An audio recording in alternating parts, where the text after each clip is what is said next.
I have talked about the adjacent enemy rule, where you should not live in any country that has a bordered adjacent enemy to that country. And when I say that, a relatively recurring complaint that I get in terms of my content is, you say don't move to a country that has an adjacent enemy, but you live in Dubai and Iran is just right across the water, you're an idiot. So in this video, I'm gonna explain why that's inaccurate, and also how you construct actual analysis and an argument instead of just looking at a map and getting scared. You are so rude. Most people who make arguments on the internet do not do the research, do not do an analysis, and do not actually construct an argument. If you just look at a map and see that a certain country is near another country and you go, uh-oh, that is not analysis, that is not research, and that is not an argument. So even if you never plan on living in Dubai, and most of you probably shouldn't, I'll cover that in a minute, this video is a study on how to make the proper analysis when you do look at a country you want to move to. And the standard disclaimer I always give whenever I talk about Dubai, this is not some kind of advertisement or endorsement of Dubai. I have said many times, and I will keep saying it, most people watching this video should never move to Dubai. I moved to Dubai because it's the best place for me. You are probably not identical to me. Now, there is a percentage of my audience who are more similar to me where you should move to Dubai, but the vast majority of you probably shouldn't. Every time I do a Dubai video, I get guys in the comments who are acting as if I'm trying to get my entire audience to move to Dubai. Incorrect, as I've stated maybe 100 times. So first we got to cover the adjacent enemy rule. This means you do not live, not get residency, not get a passport. I'm not talking about those things. I mean live. You should not live, actually physically live, in a country that borders on its border a hostile enemy neighbor. And the reason for that is the odds of war are too high. You don't want to mess with that stuff. Now, if you do look at a map, you will see very quickly that Iran, and I know it's going to blow your mind, Iran is not adjacent to the UAE, the United Arab Emirates, which is the country in which Dubai resides. Dubai is not adjacent to Iran. So by moving to Dubai, you are not violating that rule. Who are the countries who border the United Arab Emirates? Saudi Arabia and Oman, two strong allies to the United Arab Emirates. Now, as I've said many times before, when I talk about the adjacent enemy rule, and I give more detail about it in that video there, you can watch it there if you like, I did not say there can be no hostile or asshole countries anywhere in the region. I did not say that. And I purposely did not say that because then it gets very difficult and you get into what I call the 2% rule. I'm only talking about adjacent enemies. When an enemy is adjacent, it's very easy to just drive their tanks right over the border and invade you, as Ukraine is discovering right now. There is a big difference between driving tanks over a border and transporting tanks, planes, bombs, etc. over another country to attack another country or over a body of water, as I will demonstrate in great detail in a moment. So the adjacent enemy rule is what it's named, an adjacent enemy, not some other possible enemy somewhere in the region. I also have to briefly address Armenia because guys will say, well, why do you recommend Armenia? That has an adjacent enemy, Azerbaijan. I have said only about 100 times, you should not move to Armenia. You instead use Armenia as a flag. I have residency in Armenia. Does that mean I live in Armenia? No, I have residency in 6 different countries. Does that mean I live in 6 different countries? No, I have residency there. I use countries as flags that I don't live in. I have never recommended to anyone that you move to Armenia. I've recommended you use it as a residency flag or an economic flag or various other types of flags, not live there. So I am not violating the adjacent enemy rule, which is why I don't live in Armenia. My content is very consistent with itself. I do all this research. I don't just willy-nilly this stuff like some of you seem to think I do. I'm not sure where that comes from. Lastly, before we get to the specific reasons about Iran's threat to Dubai, I've got to cover the 2% rule. I did a whole video on it right there. You can watch that. That means if something has less than a 2% chance of occurring, you don't worry about it and you proceed.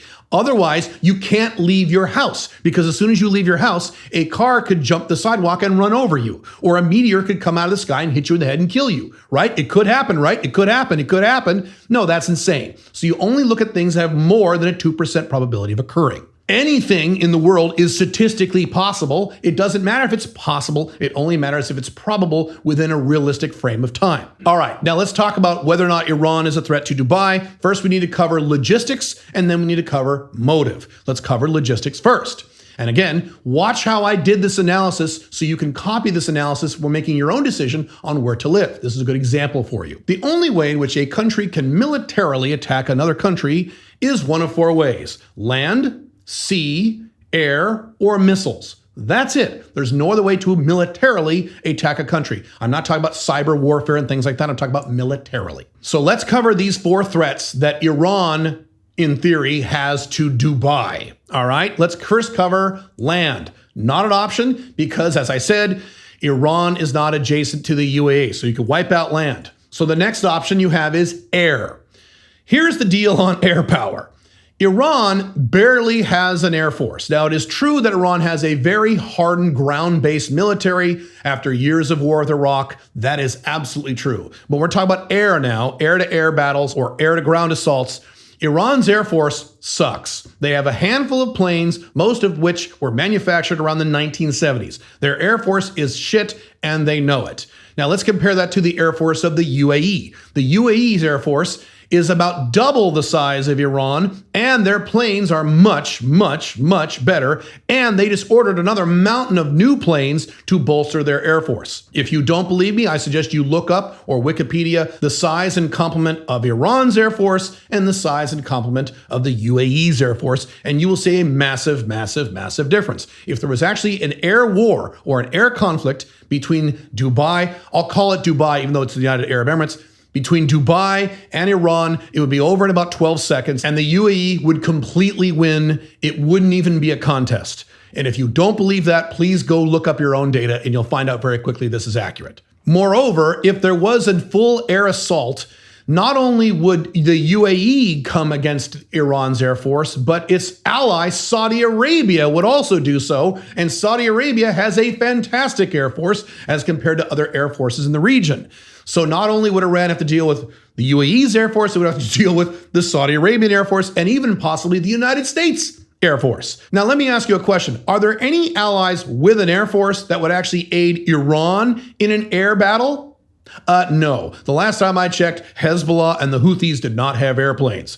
And by the way, Iran knows all of this. Iran is not stupid. I will cover that in a few minutes. So no land, no air. Now we look at sea. Yes, there is a body of water between Iran and the United Arab Emirates.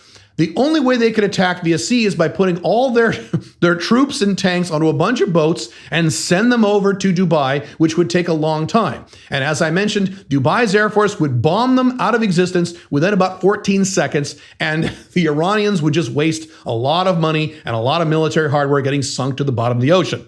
And again, Iran knows this. So attack by sea ain't gonna happen. Sorry. By the way, this is why it's called the adjacent enemy rule. If there is another country that is hostile in any way to some other country, but they have to go through a body of water or go over some other country, that makes it very, very, very difficult unless they are a world power like the United States or maybe even China. Probably not even China, but you get my point. That's why it's not the other enemy somewhere in the region rule. It's an adjacent enemy rule. Now, that leaves one last way in which Iran could attack Dubai, and that would be missiles. Does Iran have the capability of lobbing missiles over into Dubai? Why would they do that? I'll cover that in a minute. Yes, technically they do. Just one problem among many. 35% of the people who live in my country, the United Arab Emirates, are from either Pakistan or India. It is the largest demographic by far. It is over 40% of all expats, and the vast majority of the population here in the UAE are expats. Literally 35%. So if Iran, for some reason, wanted to shoot missiles into the UAE, into Abu Dhabi or Dubai, at least 1/3 of the people that they would kill would be Indians and Pakistanis. India and Pakistan are nuclear powers. Moreover, they are one of the more unstable nuclear powers, and Iran knows this. If Iran actually started killing Indian and Pakistani citizens in the UAE en masse, they risk getting nuked by Pakistan or India. Pakistan or India could press a few buttons and turn the entire nation of Iran into a sheet of glass anytime they wanted. And Iran knows this. I'm going to keep repeating that because it's an important point for a minute. So why on earth would Iran take that risk? Kind of dumb. Now we got to get to the motive as to why Iran would want to attack the UAE out of all the other options it has. But before we do that, I do several videos here a week on how to create location-independent income, move to a less bad country, or at least set up an international backup plan, and do all these things for very little money. So if you have any interest in those topics, you should subscribe to this channel, click the notification bell, put a like on this video, leave a comment on this video, and that way you'll get this content for free going forward. Now that covers logistics. Let's cover motive. Why would Iran just suddenly attack Dubai? Oh God, people on the internet are so dumb sometimes. Now, the typical argument is because they don't like the UAE. Okay, but here's the problem. Iran hates lots of countries. And in terms of the countries it hates, the UAE is quite low on the list. If you look at the countries that Iran hates, we're talking about specifically now the government of Iran, that would be in approximate order: Israel, Saudi Arabia, the United States, the UK, Turkey, and then finally, maybe you get down to the UAE and or Kuwait. So why, if they were to attack someone, would they attack little old UAE when there's all these other countries they hate more? Why would they do this? Please explain in the comments using facts and logic and constructed arguments why they would do this. Especially considering that if they launch any sort of military strike against Dubai, why would they do it? I don't know. They would enrage very powerful allies, including Saudi Arabia and likely even the US and the UK, which means Iran would be in very, very, very big trouble, and Iran knows this. So that's reason number one. Reason number two, there is really no strong motive for any of this to happen, is because if you look at where Iran gets its stuff from other countries, I suggest you look this up if you don't believe me, 20% of all imports into Iran, 20% are from the UAE. Right here. If they started bombing the crap out of the UAE for some reason, risking a nuclear response from India and Pakistan, and a military response, at least from Saudi Arabia, perhaps even the United States. Not only that, they would immediately lose 1/5 of all of their imports. Does that sound like anything logical or rational anywhere in the universe? No, they wouldn't do that. They're not stupid. And let me finish up with that. One of the many arguments that the neoconservatives under George W. Bush and many neocons today in the United States really want to attack Iran is because they say, well, Iran's crazy. Iran will nuke us. Iran will send a dirty bomb. It'll shoot missiles. They've been saying this for 20 years, over 20 years. Has Iran done that? Yes, there's been little tiny incidents, but has Iran actually shot missiles or nukes or dirty bombs into another sovereign country? Has it actually happened? No. Why hasn't it happened? Because the people who run Iran are not insane. They are not suicidal. They want to maintain their power, which is the goal of the elites, to maintain their power. This is the same reason why the Soviet Union, for many decades, never launched a nuclear missile against the United States, even though the United States kept saying, oh, they're going to nuke us, they're going to nuke us, because the people who ran the Soviet Union are not insane. Now, you can view Iran as evil or bad or corrupt, fine. But are they insane? Are they suicidal? Do they want to kill themselves? No. So they're not going to suddenly just start a war because they get a wild hair up their ass against some target that is near meaningless to them. The odds of anything occurring like that are well inside the 2% rule. I could also go on and talk about how Iran is one of the youngest populations literally in the world, and the government of Iran, their days are numbered. You know what's happening right now in terms of revolutions and protests in Iran. At some point in the next few years, Iran's going to flip and be a much different country very soon. But even if they didn't do that, even if that never happened, I am not at risk from any military stuff from Iran outside of the 2% rule. And once again, if you don't want to move to Dubai, please don't move here. Most of you shouldn't move here. A few of you should, most of you shouldn't. Just use this actual analysis, the actual analysis that I did, instead of just looking at a map and going, uh-oh, which is not an analysis. If you want another video on whether or not Dubai is authoritarian, you should watch this video right here, and I'll see you in that video. Bye.